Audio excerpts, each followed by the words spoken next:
Good morning and welcome everyone who is tuning in from all over the place. It's a special month, so happy Pride, Deirdre. Very happy to have you here. And the Vocation Cafe, it's the whole idea. It's about having conversation. We had a chance to talk about from many different perspectives how people are being answering the call that God has issued to them. And we know there's many ways of life. And there is nuns, there are priests, there are single people, there are married people, and there is as well a LGBTQ community who is trying to answer their call in their relationship with God and their faith and the church. So welcome, Deirdre. I really appreciate that you find the time to tune in and chat with us. Maybe just introduce yourself shortly, like who you are, where you're tuning from. Sure. Thank you so much. It's a pleasure to be here with you today, Father, and happy Pride to you too. I am joining you from the colonized land we call the city of Hamilton, taken care of in time immemorial by the Anishinaabe and the Haudenosaunee Confederacy, and as well as we have long-standing relationships with the Mississaugas of the Credit First Nation and the Six Nations of the Grand River. And of course, that includes Two Spirit people who have been part of this this time immemorial care for our lands. And so I'm grateful to be settled here. I'm a guest on this land. And as we are learning, we're not very good guests. So that's right. Part of who I am. That's where I'm calling from or talking to you from today. And I think you're around that same place too. And but I'm coming to you from my home office where I've been working now for over the course of the pandemic and so on. But here I do many different things, including my couple of you might say day jobs. My more permanent work is with the Social Planning Council, working on poverty and homelessness and equity issues there. I work as an advisor to the Anglican Bishop, Susan Bell, and help to animate and bring alive the justice and outreach efforts of the people of the Anglican Diocese of Niagara, while I remain a practicing Catholic down the street at St. Joseph's.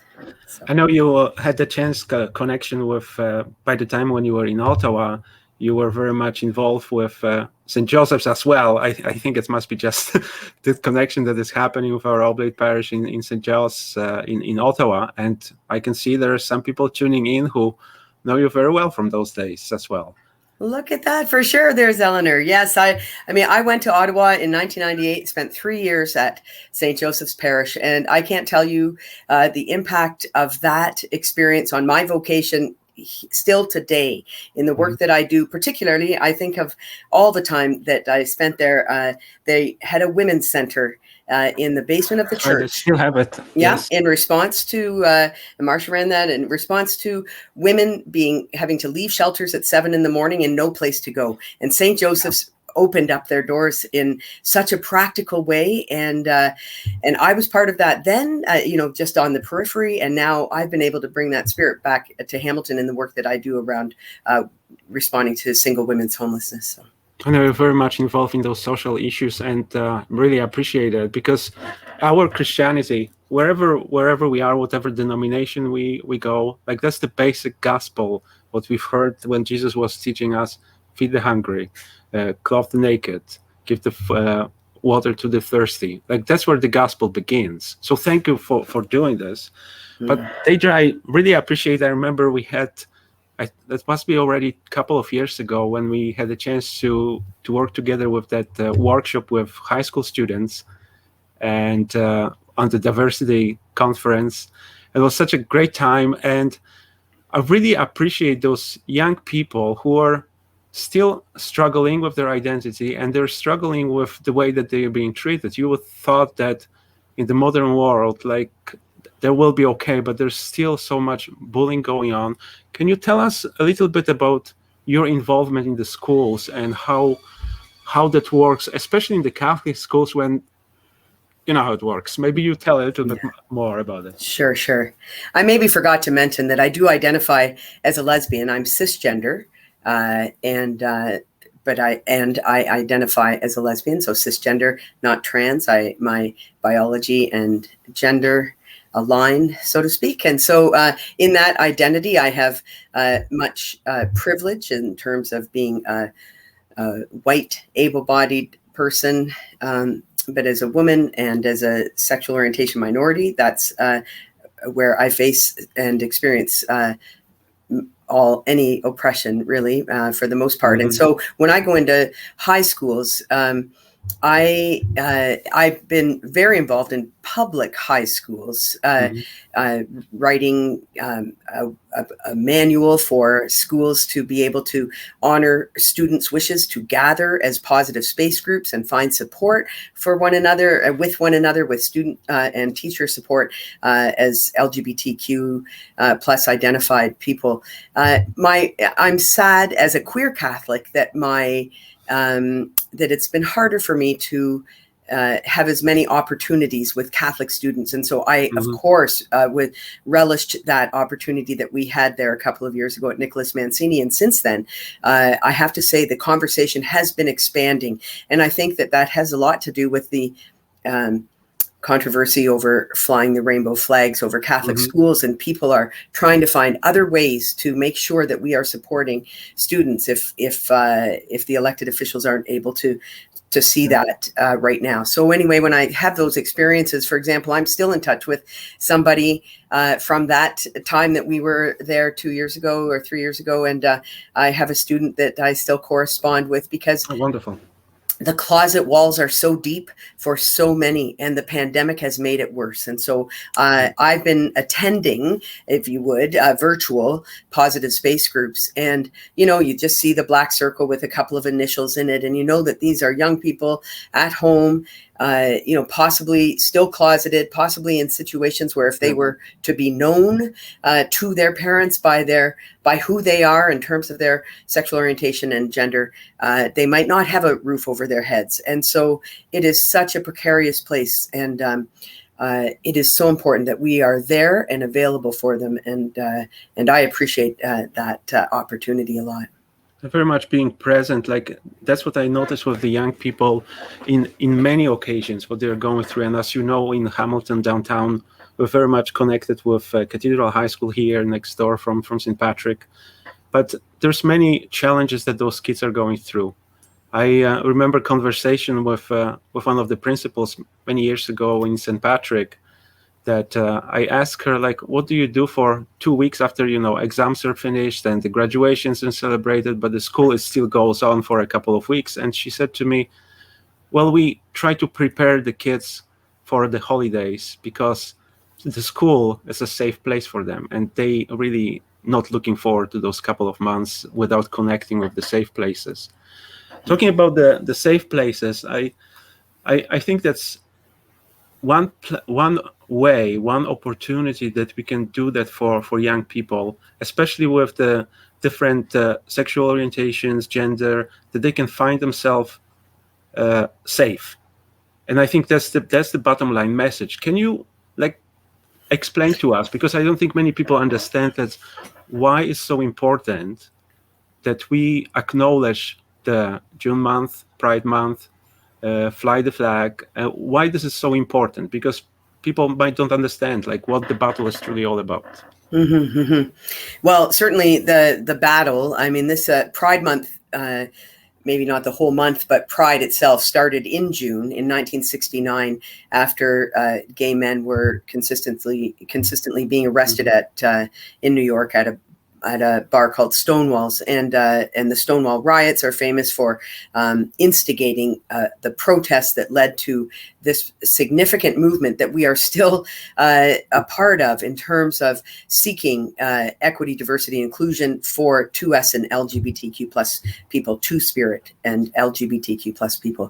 And so this is ongoing. And when you talk about safe, Father, I think it's really important. I use the term positive because I'm not sure I can ever guarantee safety for sure. And I think you can go into semantics about that and who's responsible for safety. But what we can do is commit to a positive space. This is a phrase that came out of the University of Toronto in 1995. Commit to a positive space, which is a commitment to human rights, respecting human rights, and ensuring that Two-Spirit and LGBTQ people, their friends and allies are welcomed and supported.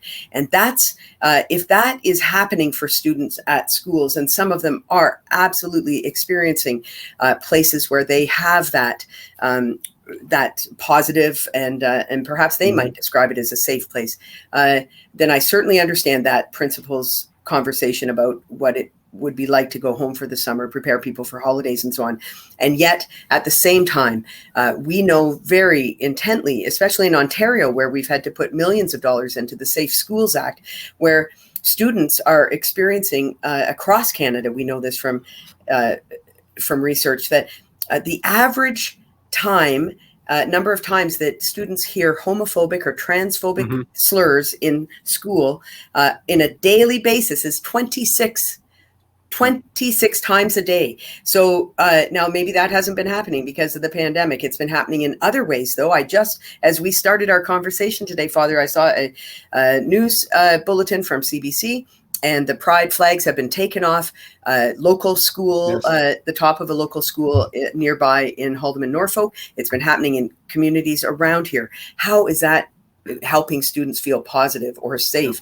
Not one bit. And so we have such a it's an urgent matter to continue to make sure that principals, teachers, all staff at schools, public, Catholic especially, have that ingrained, that this is about human rights and making it safe for LGBTQ people, their friends and allies, to be welcomed and supported.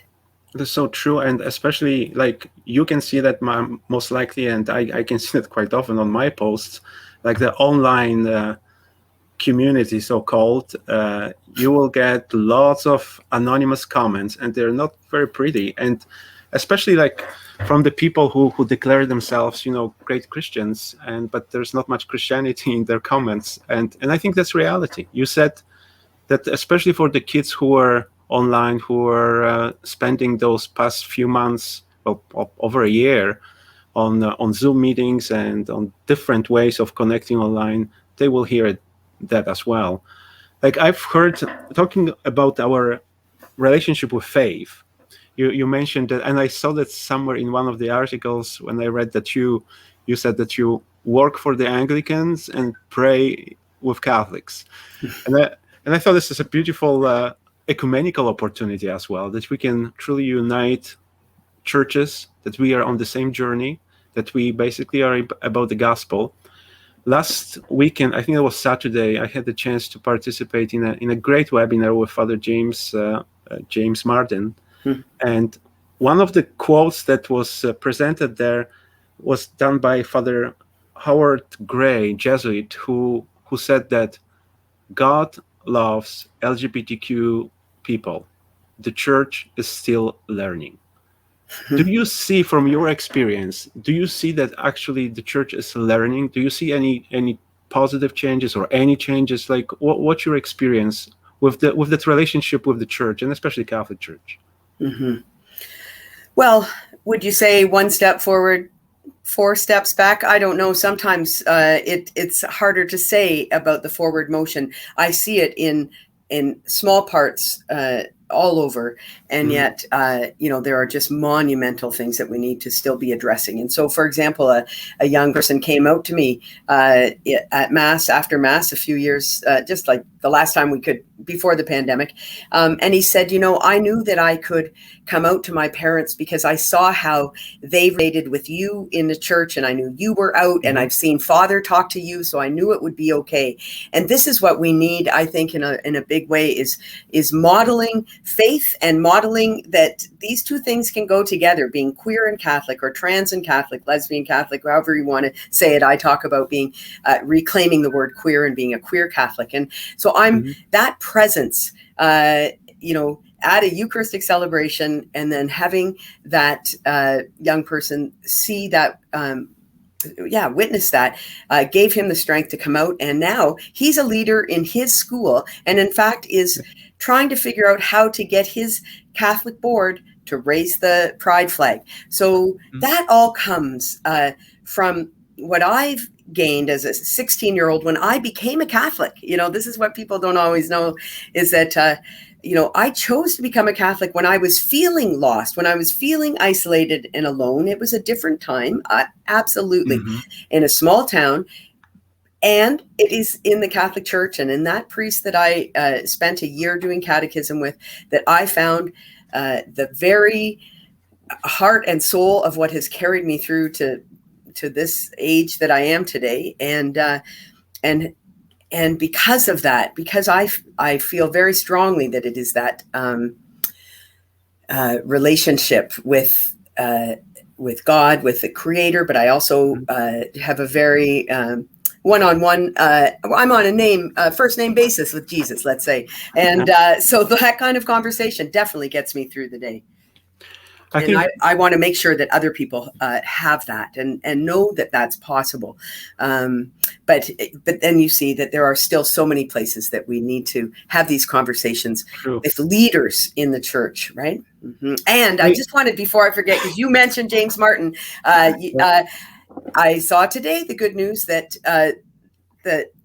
Father James Martin has publicly put out the letter he's received from Pope Francis, which is clearly a blessing for him to continue his ministry for LGBTQ people. And I encourage everyone to take a look for that missive that Father Martin has shared. It was really powerful because he shared that letter with us at the webinar on Saturday, and he mentioned that he will publish that later on.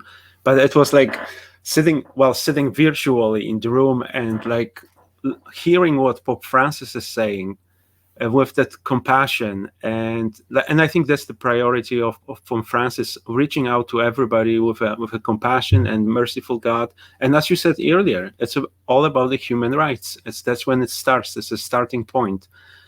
When you mention about the young man who was just coming out and kind of struggling with his identity, trying to name it, trying to figure out where he's coming from. Tell us a little bit, maybe personal, like your story. Like, how did you came to peace about yourself? How did you, how the people around you reacted? Your parents, your family, or people that you know, your friends? Because I think, and well, I know I've heard it a number of times. It's an important to listen to the story, because it's so quick. It's so easy and quick to judge, but to listen to the story, that's the beginning. You mentioned the parents, and I want to say right away how important parents are. We know through research in terms of particularly most recent research with the trans community, the suicide attempt rate of trans people in Ontario has been marked at 52%. Over half of people who identify as trans have tried to die by suicide. But what changes that story in every account is when people had supportive parents and supportive community, but parents first. And so it is so important that we get this message out. And that's where I think definitely, people with authority in whoever that is, in different people's eyes, different people have authority, but for parents who see priests as important, priests and people who have pulpits and places to amplify messages need to be getting the message out that indeed love is love, and so on, so that these parents can support their children and make a place for them to thrive. So that's the first thing. So what about my own parents? Sadly, my dad, who I had a wonderful relationship with, died in 1994, and I didn't come out until after that. Yeah. Oh, thank you. Thank you. So as Father's Day passes, I've written about him before, and I think he would have been just fine. He's the one who stood up for me to my mom when my mom wanted me to wear a dress, and that did not match my gender. Although I say I'm cisgender, my expression is clearly more traditionally male, and I always had kind of wanted to hang around my dad more and do what he was doing. So he was definitely an ally to me without knowing it. My mom had a bit of a hard time in high school. One of the most difficult things for me was I did have a girlfriend, and her father came over and talked to my father and said that we can't have your daughter at our house anymore. I have 6 daughters, and I was seen as some kind of a threat to those 6 daughters. And what's important for people to know is sexual orientation is determined biologically by the time we're about 7. This is not a lifestyle choice. These kinds of words need to be out of our lexicon. This is who I am. We know our gender by the time we're 3, and our sexual orientation when our adrenal glands start to pump at about the age of 7 or 8. It's all just physiological truth, whether you're straight or queer. And so in my own small town, to be told I can't go to this house, I couldn't play with this person, I couldn't do this, it created a really awful situation for me. And when my mother, back in those days, she wasn't the ally she sure is today. Absolutely. And back then she gathered up everything she found that I had from my girlfriend, letters and trinkets and this and that, and took them somewhere. And my whole relationship was erased. And so that was a very, very difficult time for me. And I insisted on leaving my small town. And really, it was a blessing for me that my mother then worked so hard to get me into a Catholic school in London, Ontario. And I was able to go away and study for 1 year with the nuns. And that was my saving grace. That year was difficult, but I found more people, more wisdom figures in my life. One who carries on today, Sister Margot Ritchie, that, I urge young people, anyone, to surround yourself with good people and listen. We need to have our own, the Indigenous community is so smart and strong, and to have elders, to have named elders, and to have such great respect. And we need to do that too. And we need to be those out and proud elders who model for LGBTQ people. So I urge others who have that opportunity to be there for young people. This truly comes from the relationships. It happens on the very personal level, and as you said, it wasn't a book that you read, or it wasn't a movie that you watched. It happened from the personal relationship that you developed with others, allies, and people who understand and who care. That's when it starts. That you care for each other. There's a question here, and maybe it's more comment and question, but maybe we can talk about it a little bit about this. As long as the institutional church has the power to fire LGBTQ employees simply on the basis of their orientation, they're not safe to come out. So they almost have to lead hidden lives. It is tragic. Thank you, Sandy, for this question. It kind of came up at the webinar as well, that struggle especially in the Catholic Church, to be able to come out, but there's that fear that you might lose your job. Yeah. Oh, I mean, I showed up.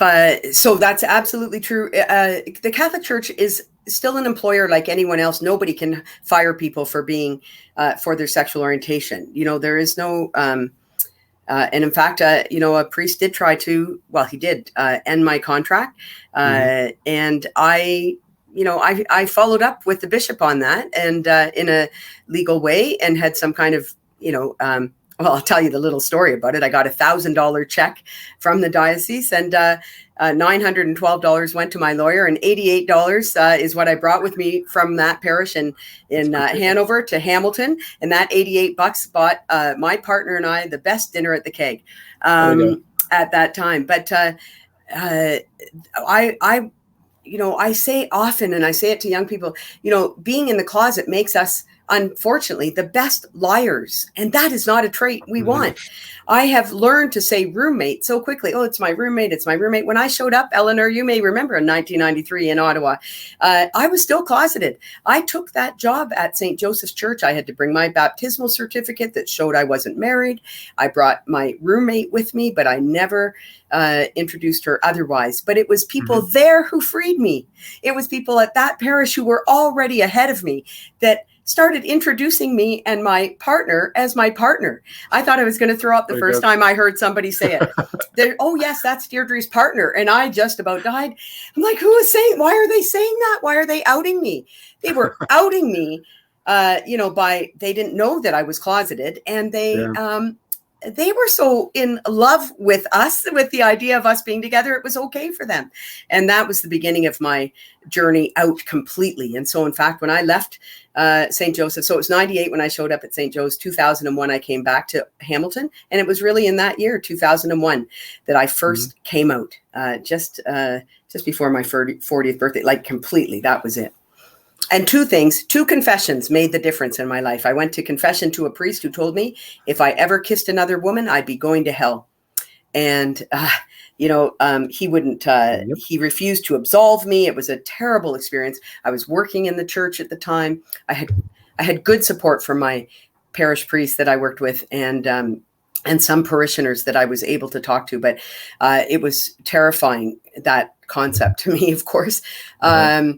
And that I'd go to hell for being who I am. And then a few years later, I was pursuing a vocation as a nun, and I was on a Galilee discernment retreat, and I went to confession to a priest there, another oblate, imagine that. And when I told him that my sin was homosexuality and that I was a lesbian, he questioned me on that and said, why would God make 10% of the population and say, and you aren't allowed to love? And he started to say these things that, I was defending the church. He was, I thought I was defending the church. I mean, that was ridiculous. But in the end, I walked out of there in tears and free. And thank you, former priest Blair Collins, who now does LGBTQ ministry in Alberta, I think under another faith community. But we all find ways to carry on our compassionate ministry, I think, when it's part of who we are.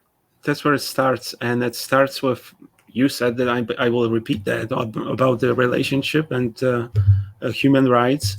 And you have the shout out here from Eleanor as well about what an experience it was, and freedom and joy which comes with it.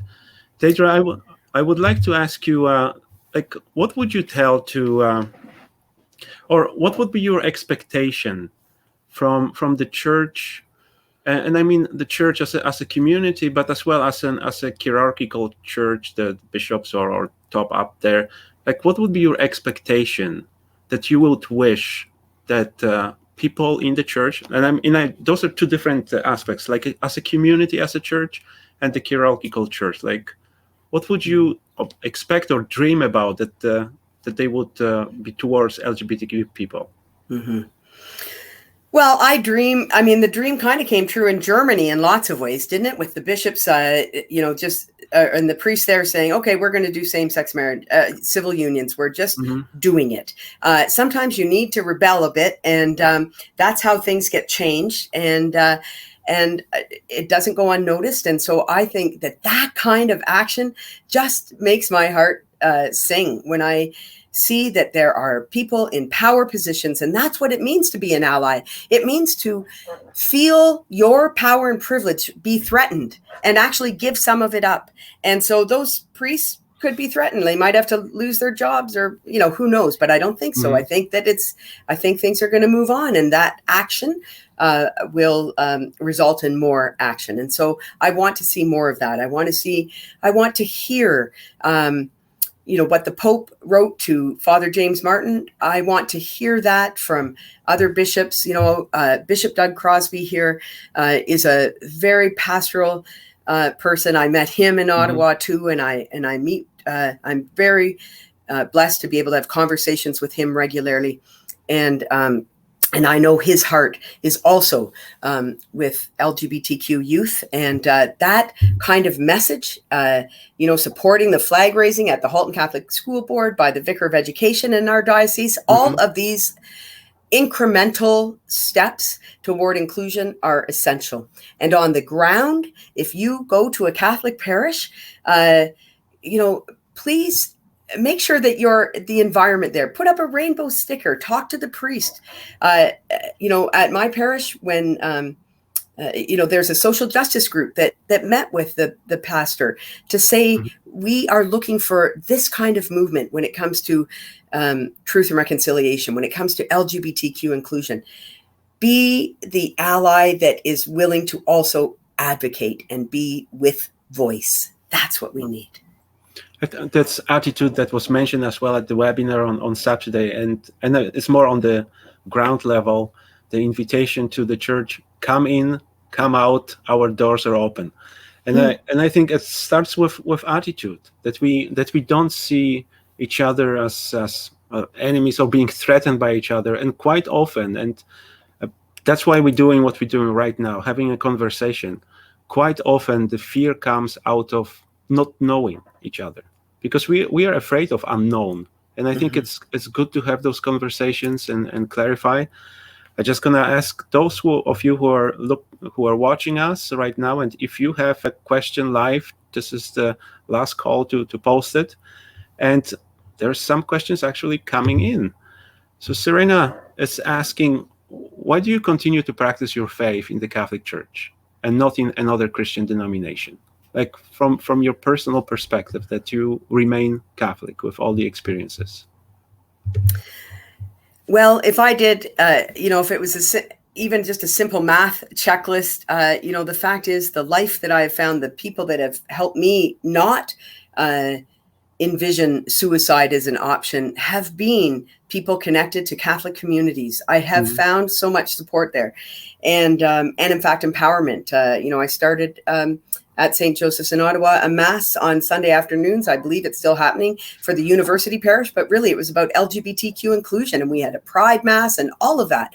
So to see those changes happen gives me hope that it's worth staying. When I hear these incremental changes and some big conversations happening, I think it's worth changing. The fact is that, but I have opened up. I have to say, I used to be like so Catholic, always ecumenical and all of that. But now this opportunity to be even a little queerer, to be worshiping with the Catholics. And I also worship at times, of course, with the Anglicans, because I work for that bishop, and I find great life there. I'm married, and I got married in the Anglican cathedral, and my Catholic choir from St. Joseph's that I sing in came over the other side of town and sang at our wedding. Lovely. Those are signs of hope for me, and that's why I stay. Those are exactly, and I think that's how the change is going to come. It's not going to come with the decree from up above. It's going to come from the bottom up. Deirdre, I really appreciate sharing with us your story and the conversation we have. I want to ask you, like, one thing. What would be your message, or what would you like to say to a young person who may be watching it right now, or may be watching later on, a teenager, or who are trying to discover their own identity? And that's the part of being young, being youth. What would be your advice to as they take the journey? So find someone that you can trust. You can always call me, email me, deirdrepike@gmail.com. So reach out, make sure that you have some support. But also, I would say, online, of course, you have to be careful that you get good information. But here's one thing, is that identity, nailing down an identity is not the answer. Being who you are, being a seeker is quite fine. A seeking child of God, knowing that you are loved is what's most important. When I first came out, I didn't even use the word gay until, I was in university. And then later on in life, I went to the London Lesbian Film Festival in the 80s, the only lesbian film festival still in North America. And there I learned about the history and the word lesbian, and I took that on as an identity. Later on, I reclaimed the word dyke. I like the word queer. So just be true to yourself, and don't feel that you have to fall into some kind of a category. That's for sure. And really, and know that God set that in motion already, to be non-binary, to be open to being whoever you are, neither male nor female. this is okay, and I believe blessed by the Creator to be exactly who you are, because that's where your truth is, and that's where you'll live your best life. Thank you very much, Deirdre, for this advice. We cannot be labeling others, but as well, it's probably the worst what we can do to label ourselves. And that attitude of being open, being seekers, it really helps you to grow. So thank you, Deirdre, for our conversation. I hope that will help to many who are listening to learn and to be open to a conversation and building bridges, as Father James Martin calls this. Like, there's so many opportunities to build bridges rather than build walls. So thank you again, and I wish you all the best on your ministries that you're doing, and happy Pride. As once again, I will repeat that. Yeah. Happy Pride. Thank you so much. Happy Pride, everybody. Thanks for tuning in. Have a wonderful day. All right. Peace.